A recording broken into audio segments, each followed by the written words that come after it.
வணக்கம். நான் கிராண்ட்மா பேசுகிறேன்.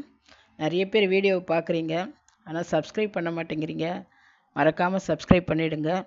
தீதும் நன்றும் பிறர் தர வாரா சவுக்கு சங்கர் அவர்களுக்கும் ஃபெலிக்ஸ் அவர்களுக்கும் ரொம்ப பொருத்தமாக இருக்கும். ஃபெலிக்ஸ் அவர்களை போலீஸ் கூட்டிக்கிட்டு போகும்போது நம்மை போன்ற எல்லா பத்திரிகைக்காரர்களுக்கும் இதே நிலைமை வரும்னு சொல்லிக்கிட்டு வராரு.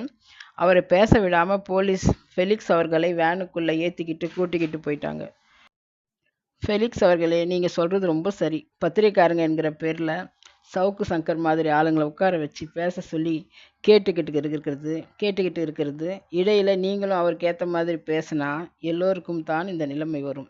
இதை நீங்கள் சொல்லி தான் மற்ற பத்திரிகையாளர்களுக்கு தெரியணுமா? மற்ற பத்திரிகைக்காரர்களுக்கு எல்லாமே தெரியும். எப்படி பேசணும், எப்படி பேசக்கூடாது, ஆதாரம் இல்லாமல் எதுவும் பேசக்கூடாது, ஆதாரம் இருந்தாலும் மரியாதை